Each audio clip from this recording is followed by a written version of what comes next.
Hello, everyone. Welcome to today's Q4 session. The topic is at the intersection of compliance, trust, corporate reputation, namely safeguarding material non-public information in investor relations. We all know mishandling sensitive information can undermine years of carefully built investor confidence. It can also expose companies to serious regulatory consequences. So during this session, we want to explore practical best practices to protect MNPI. And our goal is to provide you with actionable strategies to protect information integrity, the trust of your investors, and of course, we're going to do all of this, keeping in mind that you need to really balance your disclosure requirements with the appropriate safeguards.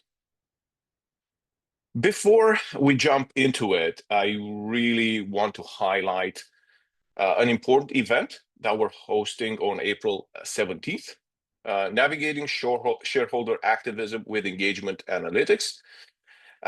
Go ahead and register. Easiest way to do it is using the QR code that you see on your screen right now. I will provide a reminder at the end of this webinar as well, in case you don't get a chance to do it right now. It also, I think it's a really good time to remind everyone that Q4 is an approved professional development units provider. So make sure you get your PDU upon completing this webinar. Let's go through the agenda real fast. We're going to lead off with some intros for myself and my guest. We want to really look at MNPI risks in investor relations. No big secret there, right? It's right in the title of the webinar. But we want to touch on the role of AI in particular, especially when it comes to compliance and risk mitigation. And if we are going to talk about the challenges, we should also discuss solutions for managing material non-public information. One thing that I'm really excited about is getting a showcase of the Q4 platform. And of course, with AI changing the entire world around us, we want to focus on what are the best practices that we need to be aware of for secure AI adoption in IR. So in the end, we'll kind of close off with Q&A. And I'm inviting everyone to send to share their questions with us. You don't necessarily need to wait until the end. You can do it as we go through the content of the webinar. My name is Marius. I'm a director of product management for Q4, and I'm really glad to have with me my colleague and friend, Jarraf Amin. He's a top Q4 IR professional services analyst. And together we're going to chat about MNPI and investor relations, Jarraf. Yeah, thank you so much, Marius. Looking forward to it. Absolutely. Let's jump right into it then. In terms of the definition itself, I think it's kind of pretty clear. It's also on the screen. I don't want to kind of rehash what's on the screen. Just talk a little bit about the essential criteria for the classification of MNPI. Their significance to investors. There's also it has been designated in terms of status as non-public, and obviously if this information would become public, it will likely have a financial impact on the company. So Jarraf, I think let's touch a little bit on why MNPI matters. Yeah, And also I think it's really not always black and white. So yeah, would love absolutely. to hear the nuances. Yeah, go ahead.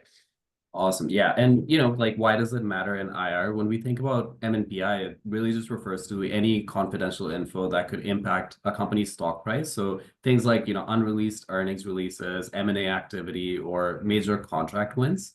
In IR, like handling MNPI properly is critical for maintaining investor trust and also staying compliant with disclosures like Reg FD and SOX. But things get tricky in the gray areas. So responding to off-target analyst models, discussing broader industry trends, or managing leaks and rumors, these situations don't always feel like clear-cut disclosures, but they can still carry MNPI risk. So that's where secure platforms, monitoring, and clear access controls become essential. And we'll dive into how Q4 helps support that throughout this session as well. Great. Wanted to there are many examples out there of things that go wrong. Wanted to highlight this one related to managing disclosure. It's a quick case. AT&T back in 2022 agreed to settle an SEC charge with a record penalty. This was related to selectively disclosing material information to specific Wall Street analysts. I believe it involved one-to-one phone calls. About 20 separate firms were involved, along with the AT&T IR team, and this was a violation of the Reg FD or the Regulation Fair Disclosure Rule that is specifically designed to prevent selective disclosure when it comes to public companies and their relations with specific professionals in the market and certain shareholders. Now, sometimes these phone calls, phone calls in general can be expensive, but in this particular case, it's quite a high dollar amount. But joking aside, this is just one example that of really what happens, what is the outcome from an MPI disclosure gone wrong. Uh, Jarraf, I wanted to really uh, maybe you can help us understand what some other risks would be. Yeah, absolutely. I think the AT&T case study is a great example. When MNPI isn't handled properly, the consequences can go far beyond just a compliance miss. So they can hit your business, your leadership, and even your investors quite hard. First, you think about insider trading. So if confidential info leaks and is used for trading purposes, even unintentionally, it can trigger regulatory investigations or even criminal charges. Then there's the reputational impact for your business. So data breaches or accidental disclosures quickly erode investor trust, and that can also have a direct effect on your stock price. And finally, the legal penalties. So as Marius was mentioning with Reg FD and even SOX violations, it comes with real consequences. Things like fines, lawsuits, and lasting damage to a company's standing with regulators are all common consequences of having MNPI leaks. So that's why it's not just about avoiding mistakes. It's also about putting the right tools and guardrails in place so your team never gets close to crossing the line. Um, yeah. Absolutely, I couldn't have said it better myself, Giraffe. I think you kind of hit the nail on the head, so to speak. And if we're talking about, we talked about risks. Yeah. We need to absolutely follow that with what is the kind of right mitigation Mhm. strategy. And I think it's really the takeaway, the high level takeaway is that there are particularities for handling MNPI. These particularities really differ based on industry from company to company, really.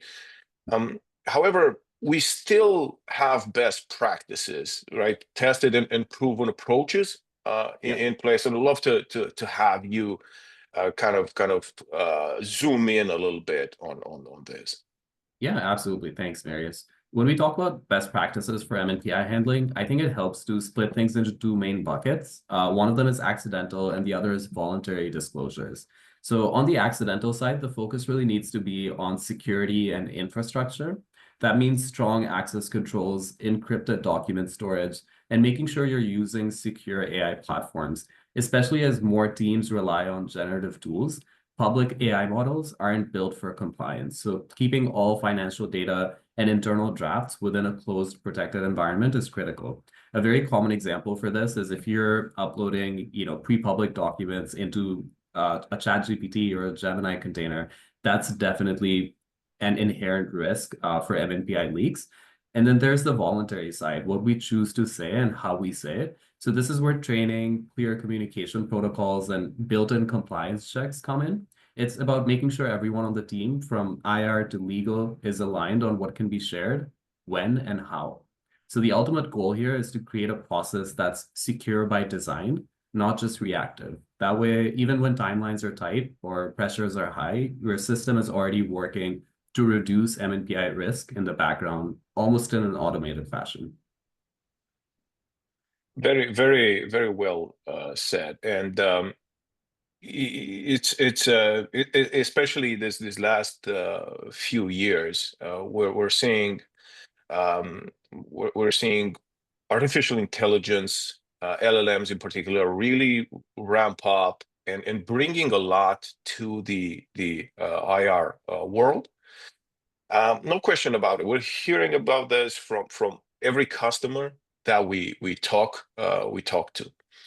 And really, Q4 is leading the way when it comes to bringing AI capabilities to the IR world in particular. And you mentioned a little bit, but our customers are also aware of the risks of using public LLMs, because the main one is that once you put your company's data into one of these public tools, you lose control over it. So in the best case scenario, this loss of control translates to your data being shared with third parties, ending up being exposed by the tool and being used to train the underlying models. That's kind of the best case scenario too, right? Worst case scenario, if we zoom back a few years, OpenAI, the creator of ChatGPT, experienced a data leak. It was due to a database bug, but it impacted the database where they stored user information, and whoever exploited that bug actually gained access to users' chat history. So it affected around 1.2% of all ChatGPT Plus subscribers, but that's quite a large number. That's over 100,000 accounts that were compromised, and subsequently, what happened is that the data ended up being sold on the dark market. So, as an IR professional or team, you really want to use an AI solution from a provider like Q4, that you can trust and that really invests in putting you in control of your data with a range of security and privacy capabilities. And this is, Jarraf, if you want to kind of touch upon this, because there's more than just having containers and privacy around data, right?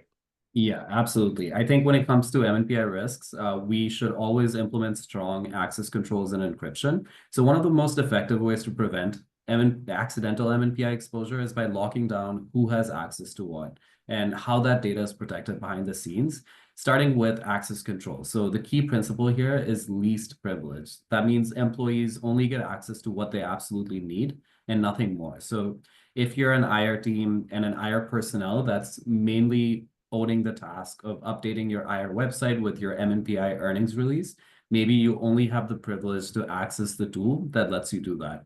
On the other hand, there might be another IR personnel that's selectively utilizing Copilot, one of Q4's script writing tools, to develop your first earnings call draft. So maybe that person can only get access to Copilot and nothing else in the Q4 platform.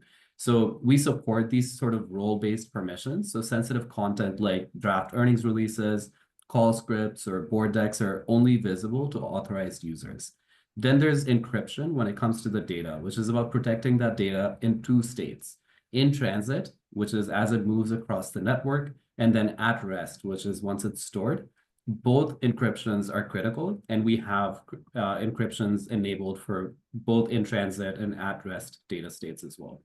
We often think of breaches as external, but honestly, most mishandling happens inside the firewall. Someone forwarding the wrong file or uploading it to an unsecured location, or maybe a public LLM that Marius was mentioning.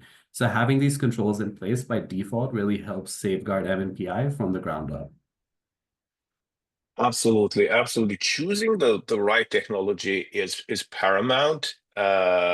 Unfortunately, we are still seeing a bit of resistance from some participants around the kind of old school approach, doing things over email, for example. So we'll touch upon that in very very specific, but really you need to select the right technology to do this nowadays. But also to the point of the slide that I'm showing, technology is never foolproof. We just talked about the OpenAI incident, so you can certainly mitigate some stuff, but there's also needs to be an entire plan, entire process, entire effort around training and educating. It starts with very clear guidelines of what constitutes material information to your specific business context. It goes and it needs to involve regular MNPI training for executives, for board members, for all of the employees that actually really have access to sensitive information. And when you're really thinking about training and doing this training, it needs to be correlated with real world examples that are industry specific, company specific, and it needs to cover even how do you interact with investors, with analysts, how do you answer questions, and that sort of thing. And of course, nowadays, no policy is can be in place that actually ignores AI, the use of LLMs, and that simply cannot happen. Let's jump a little bit, Jarraf, and I'd love to hear Yeah. a little bit about the Reg FD and SOX rules Yeah. here. I mean, as AI becomes more integrated into these IR workflows, it's important to stay aligned with these key regulators, like especially Reg FD and SOX in the context of IR. So Reg FD, as you mentioned, Mary, is like regulation fair disclosure. It essentially requires companies to share material information broadly and at the same time. So if you're using AI to, let's say, draft remarks or generate messaging, you need to be sure it doesn't accidentally include MNPI that hasn't been made public yet. When we think about the SOX regulations or the Sarbanes-Oxley Act, that focuses more on internal controls and accountability for financial reporting. So when AI is involved, it's essential to maintain audit trails to track who used the tool, what it generated, and how the final message was reviewed and approved. Together, these regulations help ensure that AI supports but doesn't undermine secure and compliant disclosure practices. And if we kind of navigate or think about, collaborating with compliance and IT teams, that's also a critical step in making sure that there's no inherent MNPI risk. As we adopt more AI into our workflows, it's not just about the right tools, it's about making sure everyone's aligned on how those tools are being used. That starts with clear policies. For example, setting rules like no uploading financial data into public LLMs or AI tools. That sounds simple, but without written policies in place, it's easy for teams to misstep. Then there's cross-functional collaboration. So the most secure program we have seen are the ones where IR is working closely with legal, IT, and compliance to define those guardrails together. making sure the data stays protected, disclosures are vetted, and everyone knows the limits of what AI should and shouldn't be doing. So it's really about, turning security and compliance into a shared responsibility, not just specific to one team and not just something handed off to a single department, but something that you collaborate across multiple departments to make sure that there's no inherent MNPI risks in anything that you're disclosing or sharing publicly. That's very, very, very true. And wanted to talk about a little bit how Q4 and the Q4 platform can help. Really excited because we're getting closer to the demo, so I want to kind of see it in action as well. I never get tired of both working on it and seeing it in action, delivering outcomes for customers. Now, Q4 leading provider IROP software, we have the world's largest data set of proprietary curated investor data, multitude of sources. But the platform itself, it's an integrated platform. It handles the entire earnings life cycle end to end. And as of last year, really supercharging IR with the AI-enabled workflows that we're going to see in the demo. This platform we're developing it in-house, and there's a continuous commitment, there's a continuous investment into security and compliance. Particularly true for our AI-driven solutions. These we would like to kind of emphasize that it's kind of a private, secure AI deployment that keeps you in control of your data. The platform itself is also SOC 2 Type 2 certified, and this attests to our very high standards. A few tools we're going to see them in action, courtesy of Jarraf very, very soon, but wanted to touch upon them a little bit before the demo. Earnings Copilot is really designed to let you securely use AI to synthesize content, your content, into a script that will resonate with investors. And of course, we know how IRs and IR teams generally work. There's a pre-built starting point. There's a deck. There's the last earnings cycle script. But the Copilot in itself will reduce time to first draft in minutes versus days versus weeks, as we have heard in some scenarios. What do I mean really when I say that security and compliance and data privacy is top of mind? I mean that the AI is capable of drafting these scripts on your behalf using historical data. All of it is stored within Q4's secure environment. So this data is always encrypted, is never exposed to any sort of external systems. So even pre-release financial will remain with your organization, within your account. Very important to note, none of this data is shared with third parties. None of it is used to train LLMs, the large language models. Now, our peer transcript summaries allow you to create AI-generated summaries for event transcripts of your peers. The tool is perfectly capable of shifting and filtering through a lot of content, and it is going to highlight what really matters to you, the overall sentiment, most important metrics, critical data, and analyst questions and interactions. When it comes to secure document handling, we're seeing actually a lot more and more people move away from email. Very high risk communication channel. There's human error involved. There's no encryption. There are phishing attacks. Now with Q4, all of your documents, earning releases, decks, once uploaded, they're protected with encryption at all times, and the focus is really on preventing data leaks by controlling document sharing and making sure that only the right um, people access what they need to access.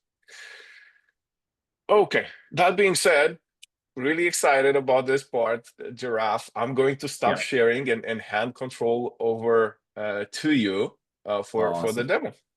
Thank you so much, Marius. And yeah, super excited to go through the Q4 platform. As you've kind of given us a quick overview, all of the AI tools of Q4 platform lives within a secure instance, secure container. So even if you're uploading, let's say, pre-public documents, financial roadmaps, earnings releases as you're drafting your script, you can rest assured that all of that remains within your instance and only accessible to users that have the privilege to access that tool. Now, before we get into Copilot and how that script writing workflow is, as you can see here, this is our Q4 platform homepage. We like to have all of our tools in one place for you to navigate through.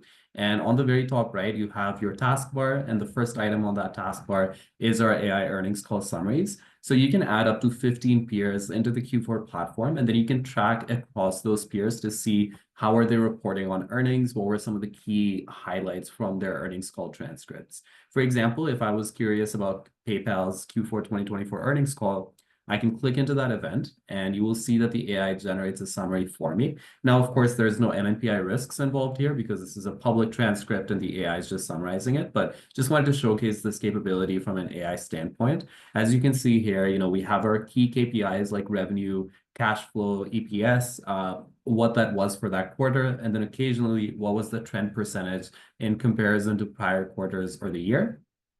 We also provide you with a sentiment analysis. This has become quite common in the IR community to look across an earnings call and see what was the general sentiment of that call. Here we have a quantitative metric where it's giving you a percentage of the call that was positive, neutral versus negative. And then you can dig into some of the key business highlights. What did they kind of do in terms of business performance? What were some of the key financial highlights from that quarter? And then when we think about outlook or guidance conversations, typically, when C-suite is providing guidance for a metric like revenue, they might be giving you details around that guidance conversation. They might occasionally be giving you a timeline on when that will be implemented. So if they're guiding towards revenue by the end of the fiscal year, the timeline might be full year 2025. And then occasionally you would also be able to see the impact of that guided metric. So once revenue hits that point, what is that expected to do for the business itself? So you're able to see all of this granular data, but summarized for kind of pulling the key insights for IR teams. And then we dig into some of the key information from an earnings call, which is Q&A. As we all know, when we prepare for earnings calls, one of the key items that we want to be aware of is what kind of questions are being asked by the sell side to our peers, to our competitors, and then that gives us visibility into what we could potentially be asked. Here you would see the top questions that have been asked in PayPal's earnings call. You not only see the question that's being asked by the analyst, who the analyst was, but you also get to see a summarized response from management. So all of this gives you really holistic visibility across how did PayPal report their earnings, what was the general sentiment of their business performance, and then what kind of questions came up from the sell side related to their business as well. You can do this across all of your peers. And then again, as I mentioned before, you have the ability to add up to 15 peers into the Q4 platform. Now, with that, I'll jump into Earnings Copilot. So as we mentioned before, this is our scriptwriter tool. So it allows you to get to the first draft of your earnings call script, saving you typically 12 to 14 hours of effort, if not even more. Like as Marius mentioned, there are some teams that could take weeks to get to the final or even the first draft of their earnings call.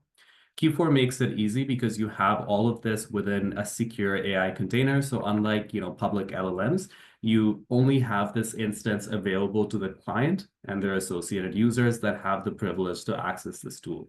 You will also see a secure AI banner on the very top left, and you can always click it to learn more and learn more about our data and security policies. I'll quickly show you the workflow in terms of how to generate that first draft of your earnings call script, but you'll notice that this platform is quite intuitive, starting off with the earnings period that you're reporting for. So let's say we're looking to report for Q2 2025, and then we get into the next stage, which is providing information to the AI. If Q4 is hosting your public IR website, then that website automatically gets included as a data source. And then any press releases that are public on that site over the last 12 months can be used to generate that first earnings call draft. You can select multiple press releases or selective ones based on what's relevant for that quarter's earnings. Similarly, you can also include a Medium handle. So if you or your company has, Medium white papers or articles, if they have a blog page or a WordPress domain, you can include those as data sources as well. And the same goes for your LinkedIn company URL. So if there's any posts or articles on LinkedIn that you think would be relevant to include in your earnings script, then you can also have that as an additional public data source. Now, keep in mind, as we're going through this information, all of this is already public. Your press releases that are already public on your site doesn't have any MNPI risks as we think about incorporating it into this AI tool. But then we'll get to a stage where we will have to include pre-public information, and that's where the secure AI container will come into play. Now, let's say, we have our data sources in place. The next stage would be to select a template. You can select your template from a past earnings transcript. That's typically preferred because any of the speaker details, the speaker name, the title would all carry over. And every company could have a slightly different earnings call flow. So if you have certain sections that are unique to your company only, the AI is going to be able to recognize that and pull that into the template as opposed to you having to add it in manually. So that's always the best option when generating the template of your first earnings call draft. And then you can review that template once it's generated. And as you can see here, typically speaker titles and names would carry over. And then we would have all the segments of my earnings call script. So typically segments like disclaimer or introduction may be consistent quarter over quarter. If that's the case, then you can actually select static content for those sections, which means that it will just manually paste in the text that you have entered, and the AI will not generate anything new. Instead, if you want the AI to generate that section, which should be the case for most of the script, then what this section is doing is just providing instructions to the AI, similar to how you would be prompting an LLM to generate this section based on your preference. So you can come in here, you can give it additional context, you can give it key metrics or instructions, and the AI will be able to reference that as it builds that script. So you can go through this entire template once your review is completed. Then we go into those public data sources, starting off with our IR site. So any press releases that are public over the last 12 months would display here, and then I can select any that I like. Same with WordPress, blogs, Medium articles, and LinkedIn posts as well. Once you've selected all of your public data sources, you get to the final stage, which is review generated notes. And what this is doing is all of those articles, posts that you have selected to be incorporated into the script will be summarized here by the AI. And you will see bullet points in terms of what were the key items to mention in your earnings call from this press release. Now, occasionally, you would like to keyway this and make sure that what you would want to be reflected in the script from this press release is being reflected in the summary that the AI has generated. If it hasn't, then you can click edit and you can add to the existing summary. You can ask the AI to regenerate it. And if it's no longer relevant for the script, then you can exclude it from your draft as well. Once all the public information is in and our script is starting to take shape, then we go into the supplemental notes section. And this is where the MNPI or pre-public documents are to be populated.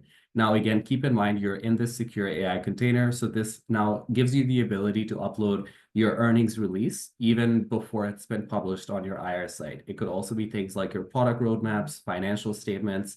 We have a ton of supported formats when it comes to the documents. So it could be something as simple as a PDF or a Word document, or you could also have a more comprehensive report like a financial report in Excel, maybe a board deck in PowerPoint format, and all of those would be ingestible by the AI. Once you upload those documents, similar to the public sources, like the press releases, the AI is going to go through that document and then summarize the key highlights from it. And then again, there should always be a step to keyway that output, make sure that it's aligned with what you would like reflected in the script. And if something is missing, if key metrics are not being shown, then you can include those additional context before the script gets generated. So let's say, I added a couple of my earnings release, my product statements in here. And then I get to the final stage, which is now generating the script. Before the AI starts generating its script, it will ask me to select a sentiment for the script. So as you saw in our summary tool, we're providing a percentage of the sentiment across the call. Here you can assign an overarching sentiment for the entire script. So that can be positive, moderate, or challenging. Even if you choose something like moderate, but certain sections of your script are positive or challenging, you can change or edit that later. So let's say I select positive, and then I get into the draft script segment, and I'm going to go to the first segment here. And you can then click next and keep drafting each one of the segments. And this will all be based on not only the instructions that we've provided the AI, but also the documents that we've uploaded, public and MNPI, to inform this first draft of your earnings call script. Now, as I was mentioning, let's say the overall sentiment of this call was moderate, but this section was positive. So I can click into this refine button, and I can change the sentiment on the segment level. So I can raise it or lower it. I can also change the length of the content. I can shorten it or elaborate it. And if I wanted to have any additional content in this section, you can also prompt the AI with custom instructions just for this section. So any instructions you upload here, you can then click regenerate. The AI is going to give you a preview of the updated section. And then if you're happy with it, you can accept those changes and it gets reflected in your script.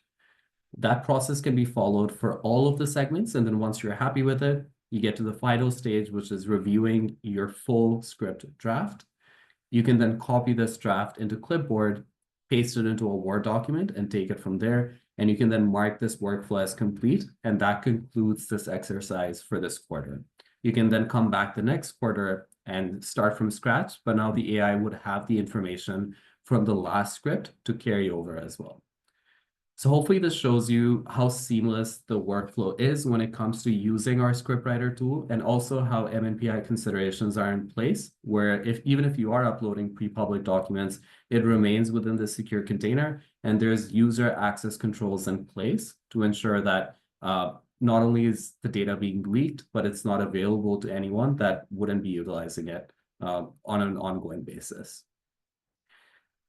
Before I hand it over to you, Marius, one last item here that you see on screen is web requests. So one thing that we talked about was Q4 hosting sites. And with this WMA app or web management application, you can tee up press releases or other types of documents that are considered pre-public or MNPI, and you can schedule publish them at a certain time. So this would also tie into the access controls and user privileges that our platform provides to give you that extra layer of safety when it comes to MNPI. So hopefully that gave you a good overview of the Q4 services and how that ties into AI and MNPI considerations. With that, I'll pass it over to you, Marius. Thank you.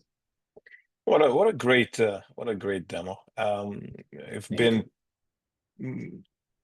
involved with my teams in the building this functionality.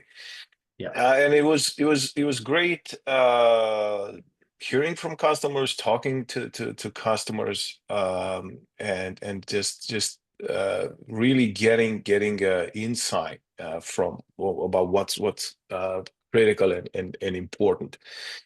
And the security always top of mind. And I think, Jarraf, do you want to talk a little bit about some additional considerations around hosting the website? Yeah, absolutely. I mean, when it comes to IR teams, it's a quarterly cadence or exercise to update your IR site with your earnings release, your earnings presentation, let's say like your earnings call webcast links. So all of this could be done through staging environments, as we call it, through the Q4 platform. So you can pre-release content hosted in private staging environments. Essentially what that means is you can have a preview link for how that content would look on your IR site before it's been published. And that preview link is going to be login. You would need login access for it. So again, the user privilege comes into play there. Anyone that has the privileges to access that preview link would be then able to go into the staging environment, see the pre-public or MNPI release, make sure all looks good, and then schedule that publication for later. So that takes me to the next section, which is timed releases. And you can have that at any point. So typically it could be like pre-market or post-market close. Let's say if your release needs to go up on the site at 4:50 p.m., you can schedule that in platform, and then it would auto-publish during the time and align with Reg FD or other disclosures that we need. And similarly, when it comes to our URLs for those preview links or those draft links, they're not active, they're not visible to the public. And again, it requires authentication for access. That user would need to log into their Q4 platform and then get access to that preview. And at the same time, when our site does go live, it ensures that there's reliable access to that live content once it goes public. And with that, we have around pretty much 100% uptime, like it's 99.99%. So that kind of guarantees once things are public on your IR site hosted by Q4, you can rest assured that it's going to be up there and not go down. Absolutely. We're coming to the end of our webinar, sadly. Yeah. Wanted to quickly cover some key takeaways. So from my point of view, you have to prioritize a security first mindset. Security compliance both need to be at the forefront of every investor communication strategy, to be honest. And you need to move away from all insecure channels because they all have risks associated with them. Just higher risks as you gain more visibility in the market. And the obvious alternative is really leveraging secure platforms that are specifically designed, like the Q4 platform, for handling MNPI. So most importantly, when it comes to artificial intelligence, you need to use a platform that keeps you in control of your data at all times, where everything is encrypted, where you control who has access and when. A platform that doesn't share data with third parties and doesn't use it to train the LLM models. Obviously, follow best practices, implement best practices to protect MNPI. This means robust controls, training, monitoring, but also internal policies that deal with storage, with access, with how the information is shared, to ensure that you're doing your best to protect material information at all times. If we're looking at Q4 and the Q4 platform, really the advantage there is ultimately that you're going to protect your reputation, your company's reputation. You're going to strengthen investor interest and just overall enhance operational efficiency. You're going to reduce the risk of data breaches. You're going to build trust and make sure that the work you're doing around compliance management is as efficient as possible. Once again, coming to the end now, so it's a good reminder that you're eligible for one PDU. Upon completion, instructions are on the screen. Feel free to follow that. I do want to once again to offer you a chance to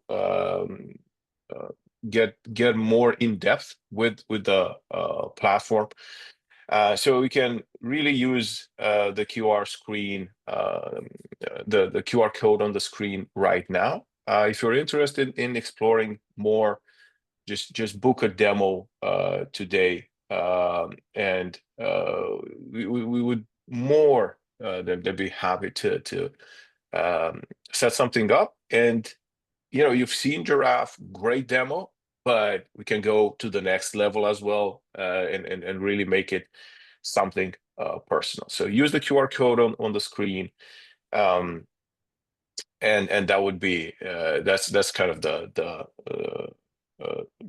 easiest way to book a demo.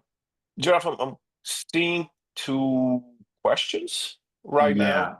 We have a Uh, couple questions, and I think it's perfect because I can take one and then I'll hand you the second one as well, because that Perfect. one's going to be a bit more like industry or overall Oh, I AI already know which specific. one you're gonna leave to me. Yeah. Yeah, yeah, awesome. So the one that I have here is, let's say someone accidentally uploads a draft earnings release to the platform too early before approvals are complete. What actually happens behind the scenes from a security standpoint? That's a great question to raise.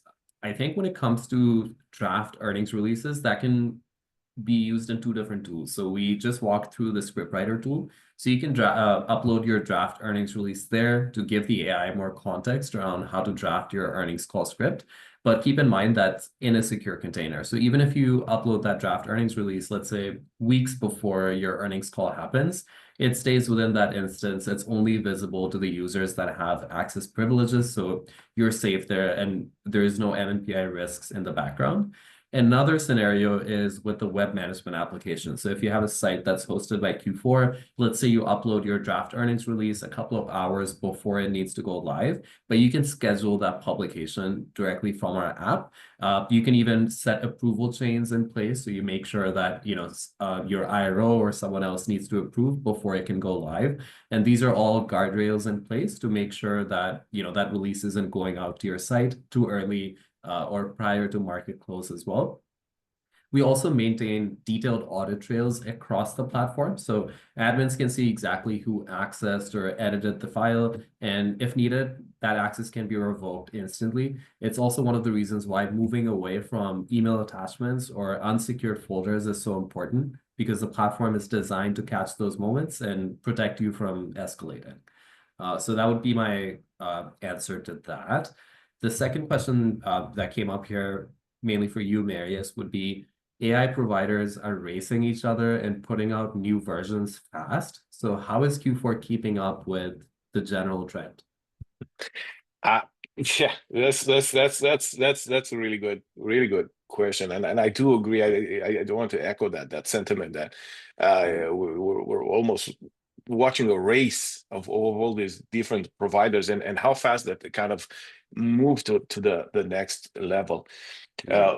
What we're doing here at Q4 is really taking a holistic approach to all of our offerings, but also when it comes to the offerings that have AI functionality embedded.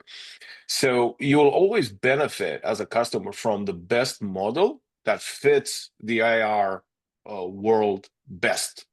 We're talking across multiple dimensions, where we're talking about accuracy, we're talking about performance, we're talking about efficiency.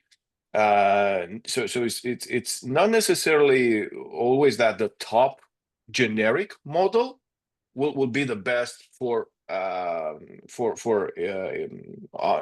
IR scenarios.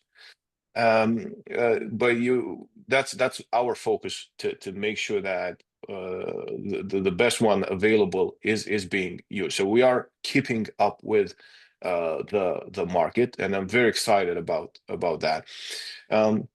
But also beyond just AI, we talked about a lot of things, and security and compliance means a lot of little pieces of a puzzle that ultimately need to fall in place in the right way in order for risk to be truly mitigated. So there's continuous investment into that area as well, whether it is authorization or authentication, or moving really authentication to the next level, where we kind of make sure that only the right people in the right context get to see your org's data on Q4's side. So end-to-end investment overall. I don't want to say much. I can't say much right now, but I'm really excited about some things that are in the pipeline right now, in baking in the oven. So all I have to say is really stay tuned, because it's exciting times, and happy to not just be part of the journey, but really lead the journey here at Q4, and push IR to the next stage. Absolutely. I just All want to right. add to that, we're in this AI race as well. So staying ahead of the game and making sure that MNPI considerations are being thought about is extremely important during this time. So appreciate this walkthrough as well, Marius. Thank you. Perfect. I want to thank everybody for joining Jarraf and I today. We really appreciate it. We're looking forward to any feedback, and to demos as part of after this webinar. Thank you all. Thank you. Have a great day.